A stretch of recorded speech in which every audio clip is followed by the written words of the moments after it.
thank you for joining us today. So we are launching into part 2 of our special series here covering the ongoing events in Iran.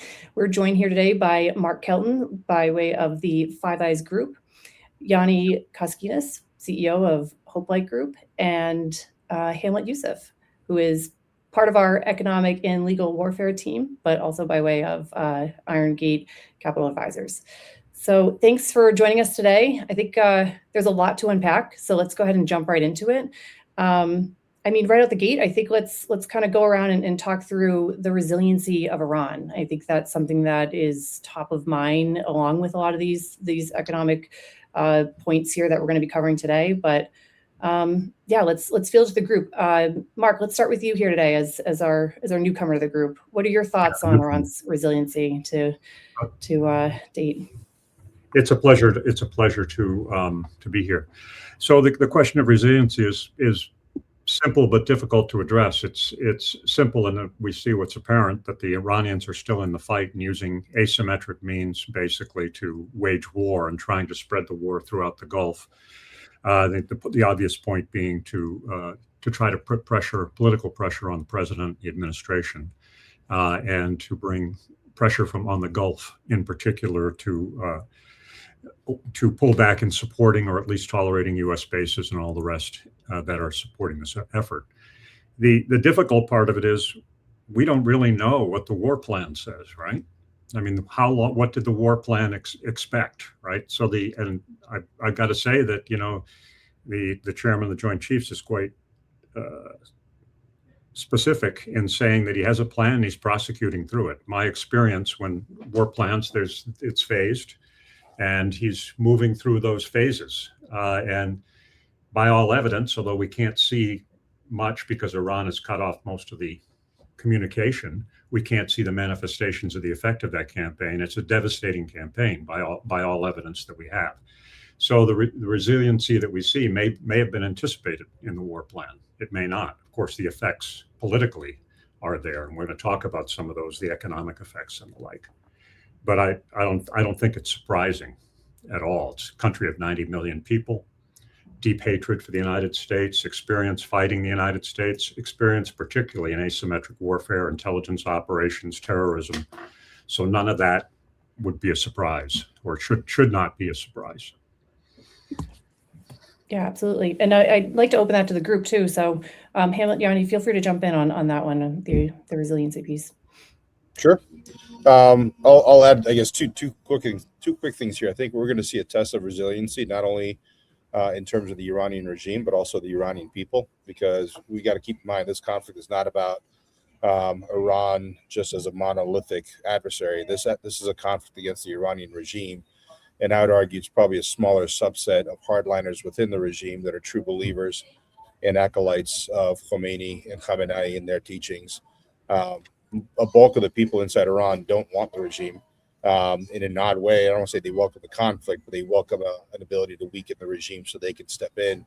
And you're talking about people that have been resilient for 47 years who've not been happy with what they've had from day one. If from a regime standpoint, I think we really are going to see their capability from a resiliency standpoint, because in a toe-to-toe fight against the U.S. military, they're going to get their butts kicked, and they are getting their butts kicked. But their ability to go asymmetric, their ability to use attacks on critical infrastructure in the Gulf, overlay that with a cognitive campaign to make the U.S. look weak is what I think was going to test us. And then I think the other part we're going to be very mindful of is what happens if Iran really ratchets up that irregularity of their conflict and begins to incite and ignite some acrimony within the Shia population throughout the Middle East, Europe, and potentially here in the U.S. as well. So I think the administration has said this is going to be a 4 to 6 week campaign, possibly, when you're talking about a conventional kinetic campaign. But in terms of how this plays out with the Granite Bargain and conflict with China and just addressing the deep roots within the regime, this is not a conflict that's going to go away in 4 to 6 weeks. Yeah, absolutely. Over to you, Johnny. Yeah, I'll throw in a couple of things that hopefully are, and I agree with them. I think that there's always two sides to the resilience, right? I mean, there's the application of pressure and force, and then the resilience is the ability to counter it. And the application of force, we're seeing phenomenal tactical acumen, obviously. The counter-nuclear piece, I think, started last summer, and countering the nukes. There's obviously a lot of talk and speculation about even possible ground operations to secure nuclear material or near nuclear material. We could talk about that later on in the show. That comes with a lot of problems in of itself. But obviously, the ballistic missile threat, you can see the evidence. It's starting to diminish. We don't know if they're holding back, if the launchers are a problem, but certainly there's some impact. And then we come to the last part of inability for them to project power, which was, in theory, the whole concept of countering the Navy, which I think we mentioned this in the last show. Countering the Navy is one thing. Sinking boats and making reefs out of them is one thing. But the terrain has a lot of impact. And this thing called Strait of Hormuz is proving to be something that is certainly to their advantage and is problematic. The last thing I'll throw in there is, well, two things. One, the bulk of the people agree with Hamlet, don't want the regime, but the guys with the guns, clearly want to stay in power. So there is that element of what's the alternative. Last time somebody mentioned, is this going to be another Venezuela? Somebody else is going to come in and become the heir apparent that is more in favor with us, and the energy secretary is going to go over there and have a great visit. That's not the case. It's also not the case if we hope that it was Syria with some element coming in and taking over. So it's a much more difficult problem set. The last thing is, campaign has to be measured over time. 4 to 6 weeks is a disclosed time frame that, whether it's for, I think Mark is going to talk a little bit about potential impact on China and Chinese relations, so I don't want to delve into that. He has far more expertise in that concept, but the campaign, when you tell somebody it's going to be 4 to 6 weeks, you're automatically also telling them survive for 4 to 6 weeks. I think Iran, who I've spent quite a bit of time, not as much as Hamlet, obviously looking at, is one of those countries that actually is going to tell the world, they want to tell the world that they resisted the U.S. and they came out of it on the other side. Doesn't matter how beat up. It doesn't matter. They stood in the ring with Mike Tyson for 3 rounds in his heyday. So that's I'll hit pause there. Yeah, those are great points. And I think it leads into the next question here, where we're going to really put that economic lens over this, because they have determined how they're going to play their hand at creating this economic influence for the US, the Gulf region, and globally. So I'm interested to hear thoughts on, how is this shaping behaviors more broadly? And are they effective? Are they pulling the right levers in this case? Yeah, but I'll kick that off. I think we'll find out here.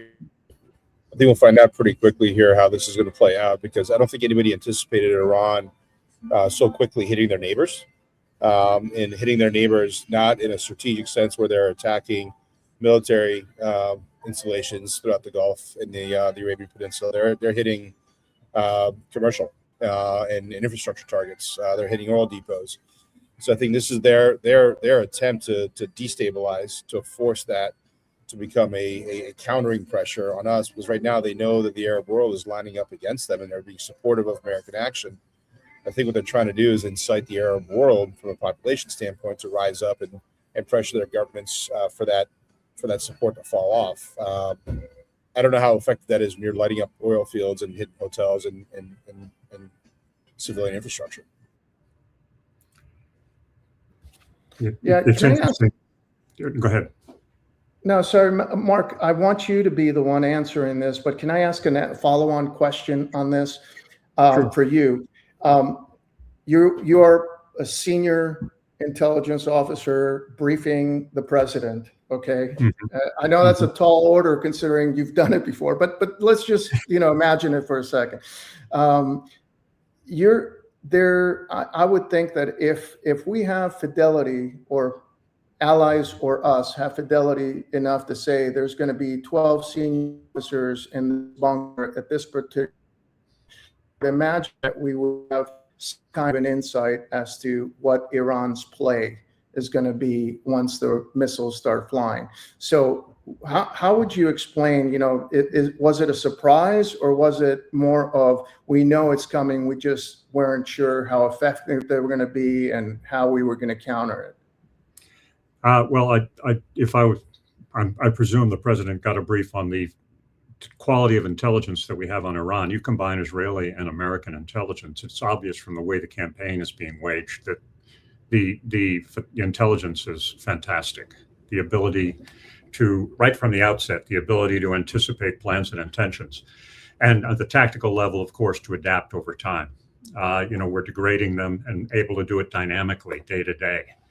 I would say that judging from the reaction of the United States and Israel beforehand, that people knew these attacks would come in some form because defensive systems were put out there. Maybe they didn't know the scale or couldn't anticipate the scale. And once you start shooting, you know better than I do, once you start shooting, some things are going to get through. The challenge is not so much the missiles themselves, but it's drones. And that was always going to be a challenge, I think. And I think they must have anticipated that, the Shahed and all the rest. And we've seen that be very effective in Ukraine, even though, you try to develop systems against them. Because they're slow. Yeah, they're not as fast as missiles, but they're hard to detect and hard to knock down. And then you have to choose to knock them down with a Patriot system or something that costs, $1 million to shoot down a $50,000 drone. So I think that's taken a little time to adapt. That's part of the problem in the Dardanelles area too, or the Dardanelles, Strait of Hormuz. I was thinking about the Dardanelles actually when I was thinking about Hormuz. What examples from history do you have?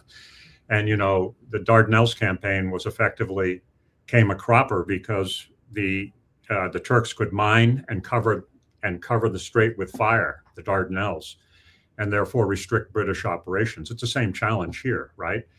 It can try to anticipate sort of the weapon systems that are going to be used. And today, of course, they can move drones around very quickly.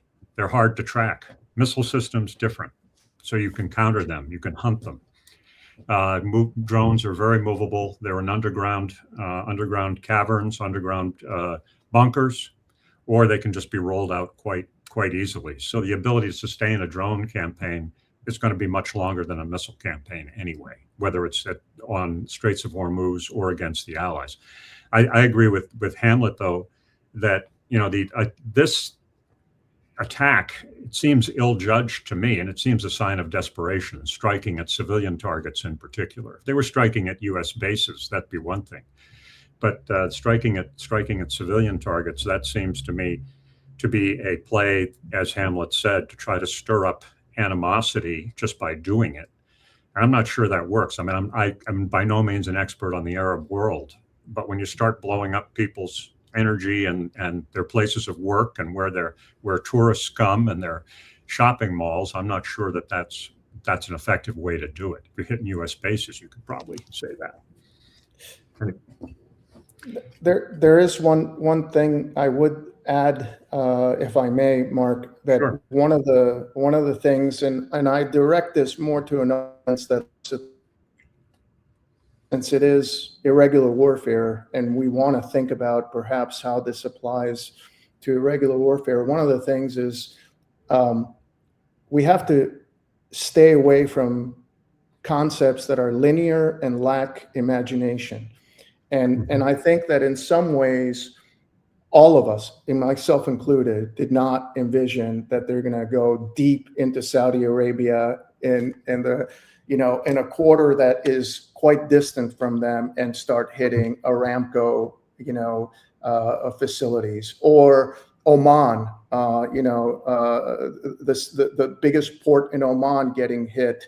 That wasn't on my bingo card, but for sure, there is that, concept of creating sufficient chaos that adds pressure for the political aspect of it and economics to say, look, yeah, we want them out, but for God's sake, we got to put a lid on this before it gets even worse. So that's probably it. Yeah, combined with the oil restrictions, that is the intent. The target of it is the United States and the United States decision. That's it. Right? That's right. That's right. Yeah, shutting down the strait though is interesting for me because I've been pretty cynical that any sustained shutdown of the Straits of Hormuz will allow it to stand, because I think 30-40% of the oil or 50% of the oil that leaves the strait goes directly to India and China. So they might play nice and play well with a shutdown for a week, but any sustained shutdown of that strait, then you're talking about debilitating two of the strongest economies in the globe. One of them that Iran actually needs as an ally, and that is China. So, and if they're trying to sway public opinion in their favor, that this is gonna backfire, I think, tremendously in terms of Iran.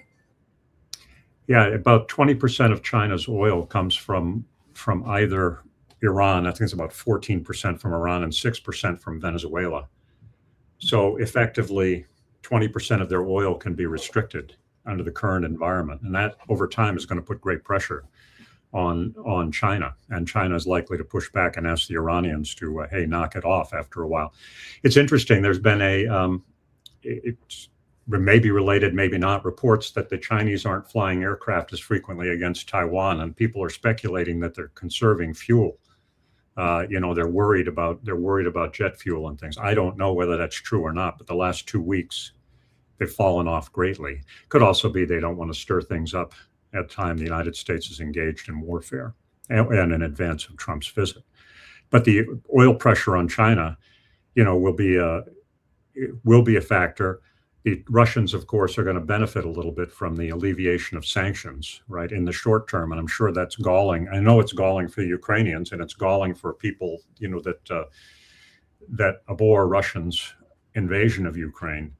But the necessity, of course, from the administration's point of view, is the world economy, and the Russians are going to bank some money, but in the end, if you can get this situation resolved, you can cut back and go back on sanctions of the Russian oil. There's going to be a window where they're going to make a lot of money, though, for sure. Yeah, I'd like to field that one to the group as well. Is just getting thoughts on the Treasury Department temporarily allowing the purchase of some Russian oil, at least. How is this shaping the conflict? How is this shaping the economic influence on a greater scale?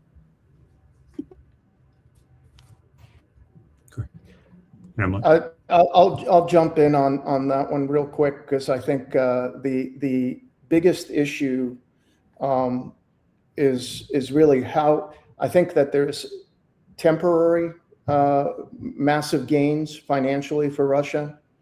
I think that as Mark aptly put it, but I think Russia is going to come out a little bit stronger, even if we go beyond the reset of the sanctions. China is probably going to look for alternatives to Iranian oil. I know a lot of them, and Russia may be one of them, and increase some dependency and codependencies.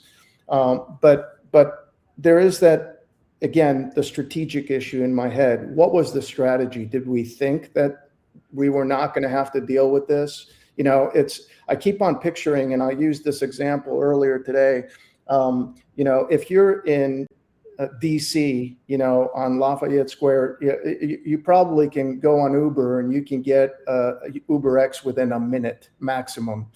Certainly at DuPont Circle or any of the other ones, they're just everywhere, right? In Northwest Florida, you're at 7 minutes if you're lucky. Right now, try to get a tanker that's going to come and get your oil. You're probably, next available is in 3 weeks. And, if that's there. So even though we think that the sanctions relief is going to have some kind of instantaneous, things are going to dip, it's going to take time for this thing to actually materialize. And my family comes from a maritime background. We made one of the two Greek, natural, choices. The other half is probably, when I worked in diners. But the piece of concern is that the maritime industry doesn't pivot on a dime. It takes a while for it to actually adjust. Over to Mark or Hamlet for any comments on that. Hamlet? Yeah, I think we're going to see hopefully some potentially some creativity from the administration on how to incentivize that strait staying open. Kinetically, if push comes to shove, we can force it open. We can try to attack any kind of the armaments or any kind of the resources the Iranians try to deploy to shut it down. Mining is a default option. That's shorter term. The thing I think what Iran is trying to do, and this goes back to the asymmetrics and the economics of warfare, is they're trying to disrupt and destroy the insurance market.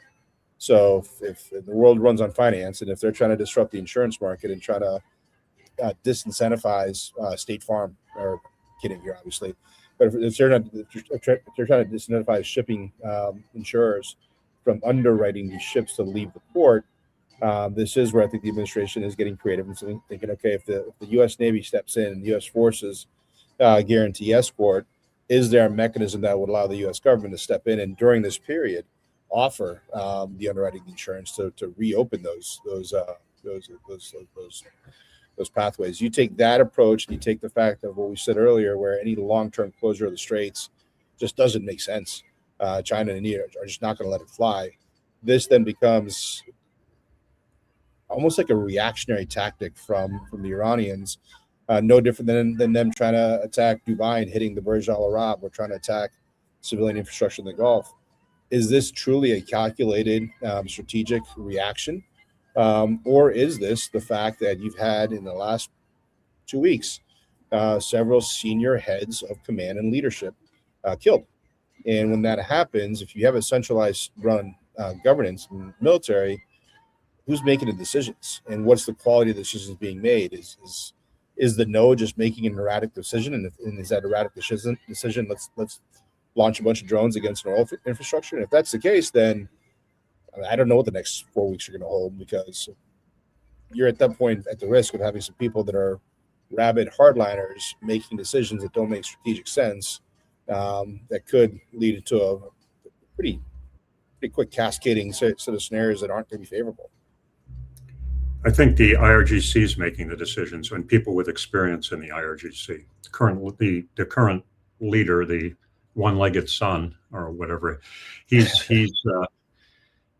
IRGC experience. So does Larijani, right? They're all from the same ilk. It's sort of like the SS at the end of World War II.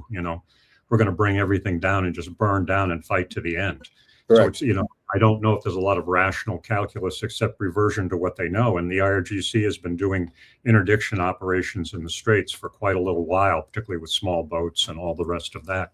And that's the one thing they can do. And on the other side, the administration cannot stop. They have to carry through and win this one way or the other. Can be no half measures, because, as Ioannis said, the Iranians will come out claiming victory. You have to get it to a point where you're forcing your will on the adversary. And if that, and the Straits of Hormuz has now become a symbol of that, right?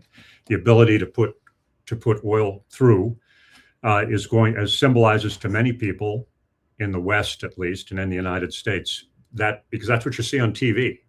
We're not seeing, the kinetic effects inside Iran. And that has become the symbol that impacts people at the gas pump. So the administration is going to have to carry this campaign through in order to claim victory. What people complain that victory hasn't been defined. I don't necessarily agree. I think they've said we're going to degrade Iran's military capacity. They maybe haven't elucidated fully how far that they want that to go. But I think it's like art. It's in the eye of the beholder. When they can't respond anymore and the enemy is down, you kind of keep punching, and until you're sure that he's not going to get up. But the question of regime change is also interesting, because there's things undoubtedly going on that we're not seeing. And particularly on the Israeli side. We don't see much of what's going on there, but Netanyahu's been making statements about this, about change coming. The Iranian people have an opportunity. So, when we think about the military campaign, what comes after it, there's going to be instability there, and the intelligence assets, and certainly the Israelis and their interest, is not going to go away. So there could be carryover after the end of the formal air campaign. And the last thing I'd say about that is, I went to the Naval War College and we studied the air campaigns in history, and there's never been an air campaign that has won a war. And never. They've been crucial to wars. I mean, it'd be a first if they win a war in defeating an adversary. If you can't take and hold territory, that's a problem. And I think what the administration would say, and probably what Netanyahu would say, that's up to the Iranian people, because the lessons for the administration out of the wars that we've had is you don't want to get into a ground war and put troops in any numbers. So, as I said, the first step, though, is to reduce the manifestations of the adversary's power, which is right now Straits of Hormuz. That's the most obvious thing. Hey, Jackie, can I add one thing? Because Mark made the pivotal mistake of going to the air power, and as the single airman here, I feel like I need to comment, or otherwise they're going to clip my wings. Hey, yeah, by all means. All the time, strategic bombing campaign, all of that stuff.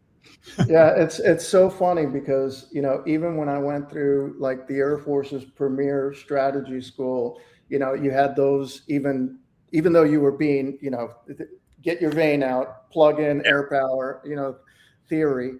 It was, there were a lot of us that were, particularly ones that worked a lot with ground forces, that, are overall always support the ground force.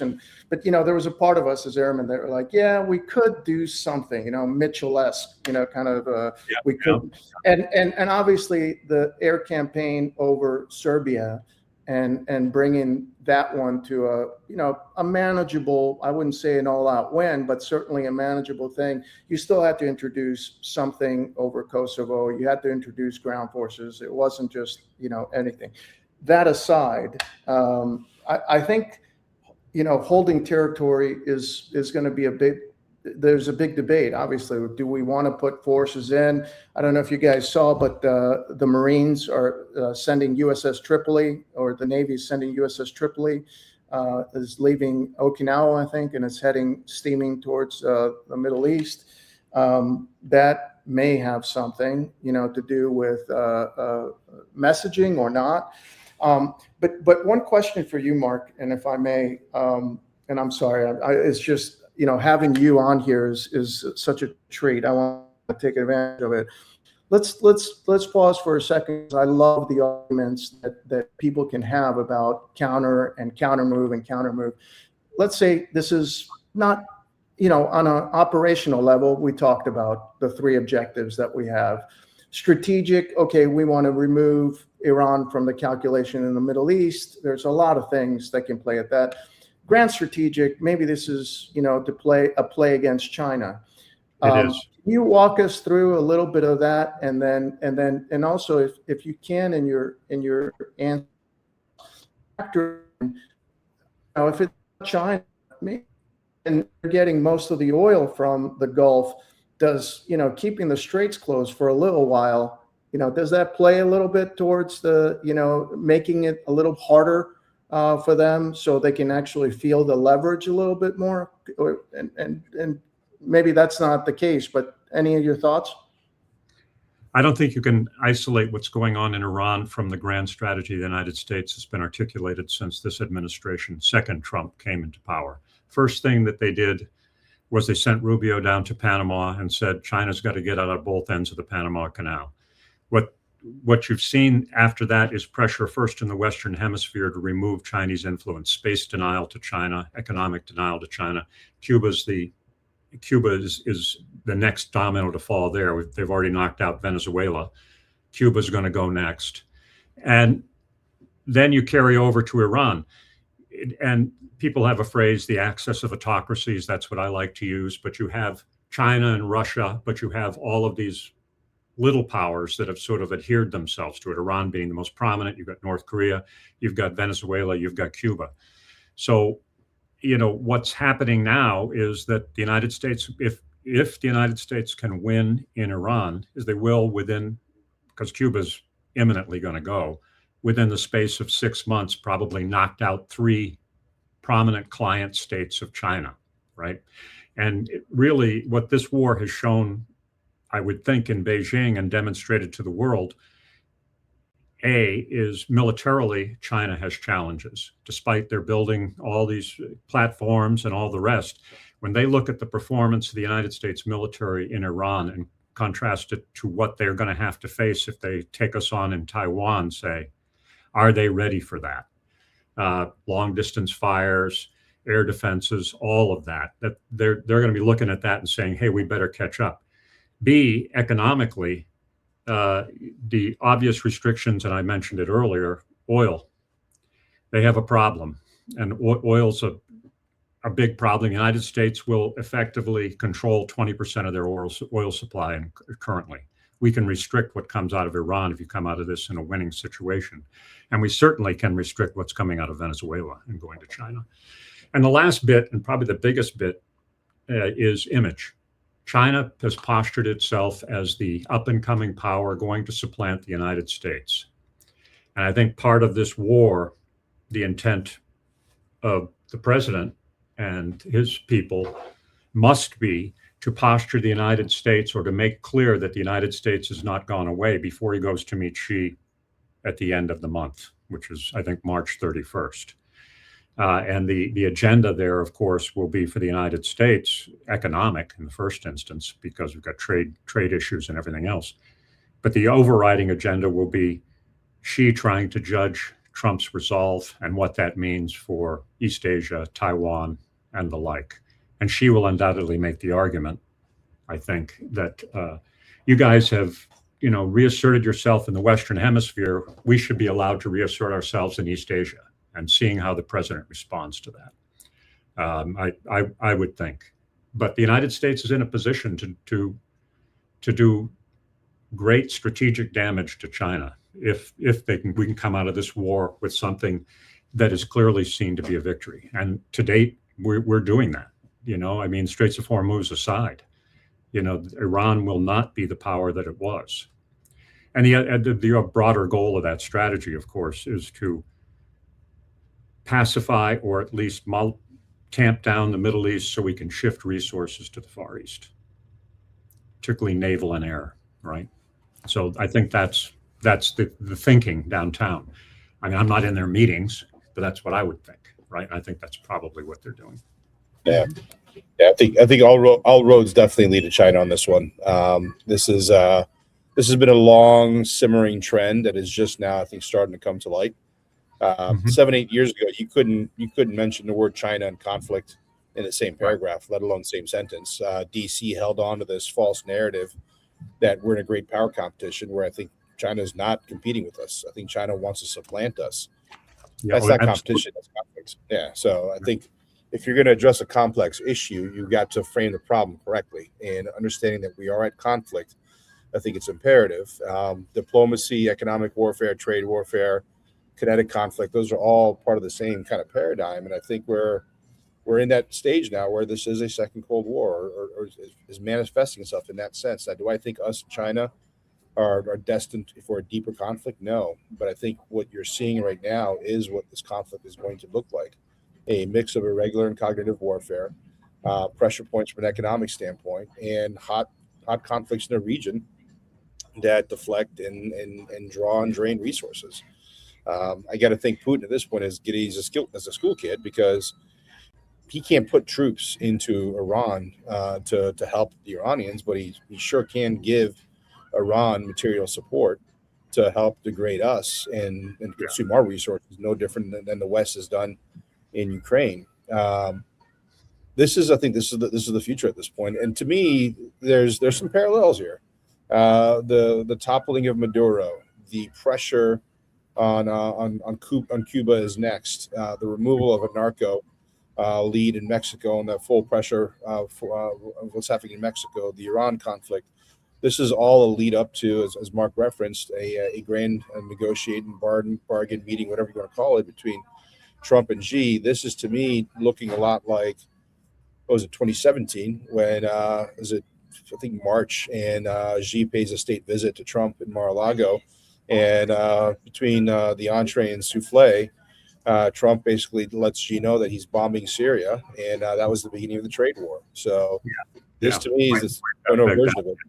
Yeah.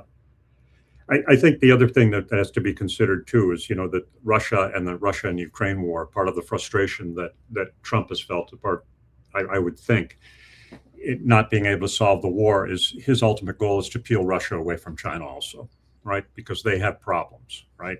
I mean, they're together now. It's a marriage of necessity, but the Russians don't want to be dependent on the Chinese. So, he wants to end that and then try to split them. So if you look at everything from the optic of, we are trying to counter China, and that pretty much defines the strategy. I think it's pretty clear what's gone on. Of course, each one of these challenges has their own individual nuances and how to deal with it. And whether you can link them together depends upon success in each area and articulate a full strategy. But I think that's the effort. I think that's the thinking going on. One thing that it tells us, though, Mark, if I may, is that we have to master the indirect sometimes in order to achieve certain goals. And I think you laid out a perfect argument that this is in part to impact China. But I think this also all other count to consider is that the natural linear thinking, and that's been put forth by administration, the Pentagon. We need to shift resources to PACOM, and we need to shift forces to Asia. But here we are having impact on China via impact in Central Command. And I would tell you that the other thing, and I mean, all of us would, I think there's no disagreement, you can shift all the resources you want, but China's competing with us all over the place. Right. They're competing in China, in Africa, they're competing in South America, whether it's space monitoring or, mines in Africa or oil in Iraq. Iraq has a lot of oil that is being pumped out by Chinese companies. So there's a lot to be said about, yes, okay, I get it. PACOM. It's a big place, but that's to prepare for a fight that may never come. The resources is what's the issue, and paying attention to a lot of things. I hope we don't forget that this is where the impact is playing out in Central Command. So we want to shift everything out. I think that the emphasis of the spending and defense spending that the administration is putting in, more ships, unmanned platforms, AI, all goes to is sort of a conflict with a pure competitor, right? And that's where the preparation is going to. The challenge in East Asia, of course, is that we have a close ally, the Japanese. The Japanese have articulated that Taiwan is part of its frontline strategy and is of great interest, national security interest to Japan. So we have to be in a position to support them, right? I work in the Five Eyes group, but now it's the Five Eyes plus one. And there's some irony that Japan is arguably our closest ally any place in the way that they act and the cooperation. I guess you could say the Israelis too, in this air campaign, at least. I mean, Israel has its own goals, but cooperation in the air campaign has been great. But in terms of grand strategy, we can't leave the Japanese alone. If their interests are threatened, we're going to have to stand with them. So and the last thing I'd say is that in the resources that we have, at least now, are limited because we haven't built out a lot of the platforms, particularly naval, right? So that this is a big challenge, and we're seeing some of the constraints in this war. How many assets you can bring to bear, the demining assets and everything else that'll have to be brought into theater to actually clear the Straits of Hormuz and keep them clear for escort ships. Yeah, the strategy I think is interesting. The other part I think that is a continuum is sort of the disinformation campaign that our adversaries are running against us, right? Huge. Huge. And I don't know, you guys might have some comment on that because I know you've been talking about that quite a lot. Yeah, they're masters. Hamlet, why don't you say something about that? Because I know you're chomping at the bits, and then I have something to say also about what's going on in Iraq and the neighbors. Yeah, like, I mean, conflict is breaking the will of the other side to fight, and part of that is breaking the will of the populace to support the fight, which is why I think you're going to see a full court press campaign by not only Iran but by the Chinese and by the Russians to inflame and enrage both ends of the political spectrum. The rabid anti-Trump, I hate Trump crowd is going to get fed this narrative of we got put into a war, and then the rabid pro-MAGA faction is gonna get fed this narrative of, well, Trump betrayed us, because what they want to do is they want to turn the American populace against our ability and desire to fight. No different than they're trying to set fire to the Middle East because they want to set the populace on fire. So they rise up and tell their governments to stop this conflict. So that's a big part of this right now. And I think the messaging there from Iran is going to be, this isn't working. You guys picked the wrong fight. We're gonna kick your butt. We're gonna persevere. Your air campaigns are worthless. Blah blah blah. That is going to be a repetitive message. And then I think on the other side, you're seeing the Israeli and U.S. message is this is not a conflict with the Iranian people.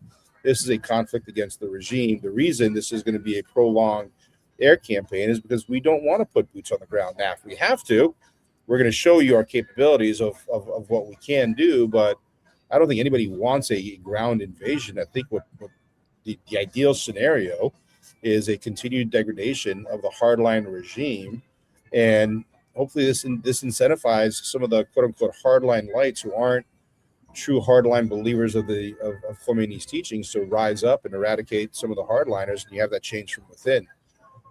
We've talked about the concept of regime change inside Iran. The regime change inside Iran should not be the Israelis and the Americans figuring out who's going to run the country and plugging our one guy in. This has to be a movement that comes from the people and of the people, and I think they're willing and capable. I think a bunch of these guys took to the streets back in January when they heard the message that we're coming. Unfortunately, what they didn't realize, that meant 2 months later, in the process, you had a slaughter of 40,000 people by the regime.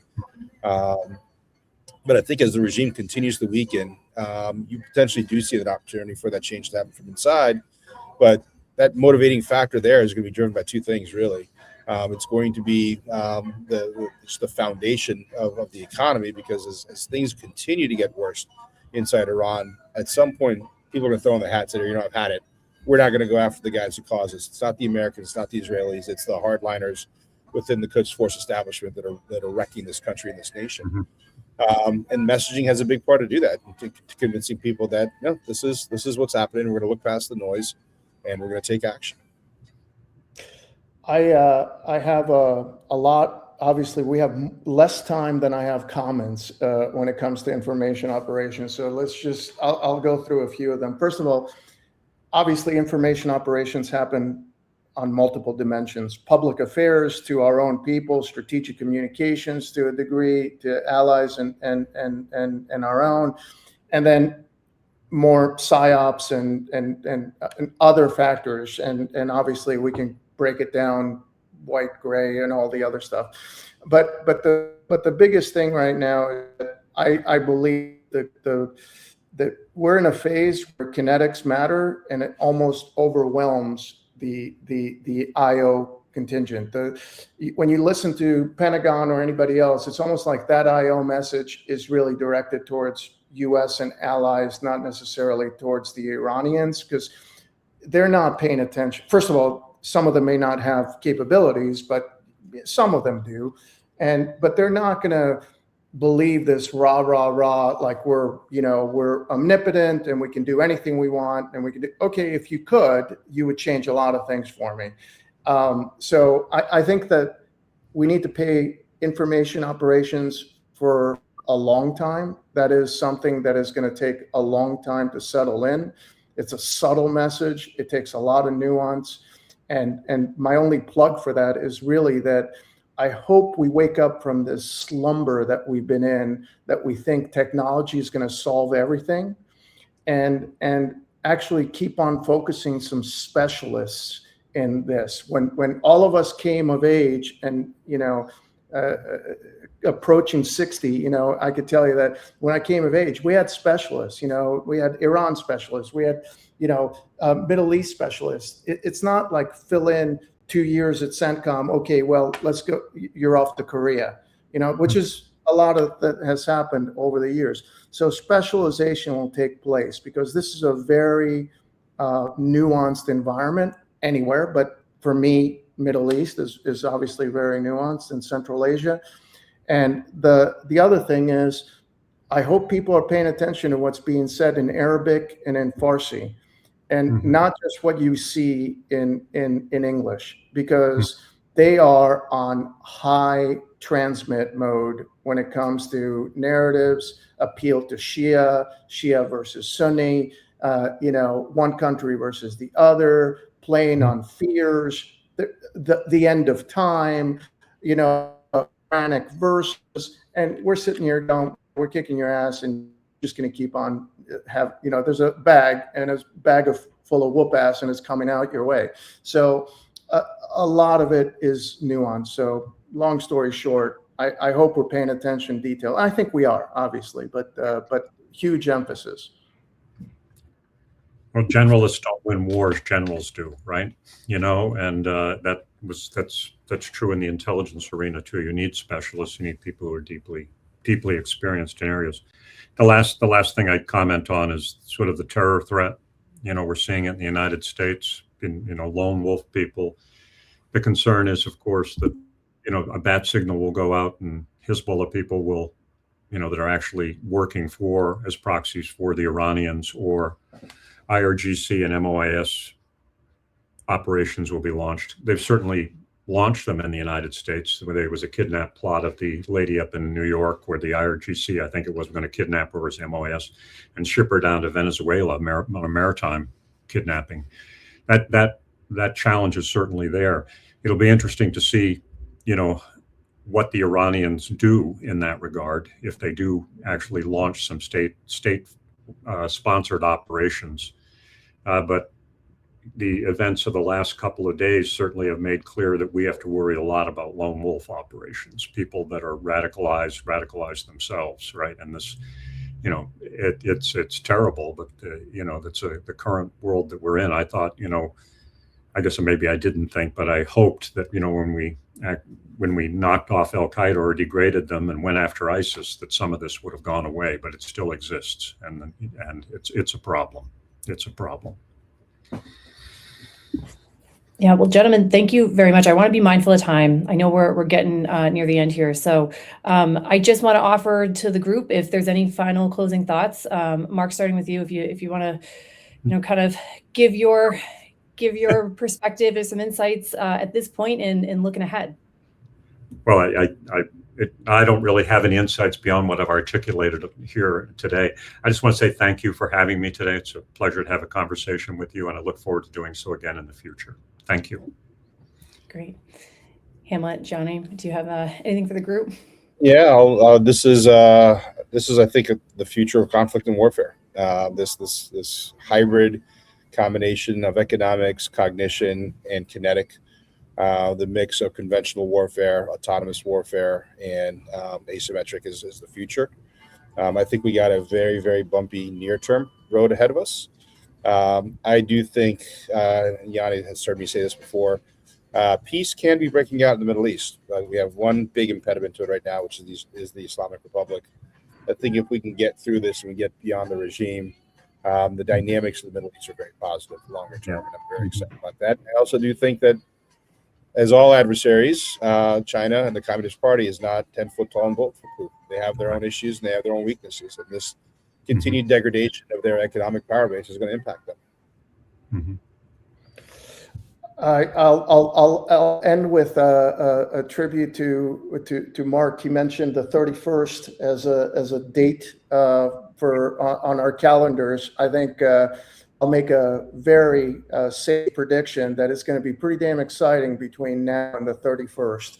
Oh, yeah. So I am very happy and proud that you guys invited me, and these weekly calls are hugely important. And I think we have a lot to break down, and especially from an irregular warfare perspective. So this is a great show. Thank you.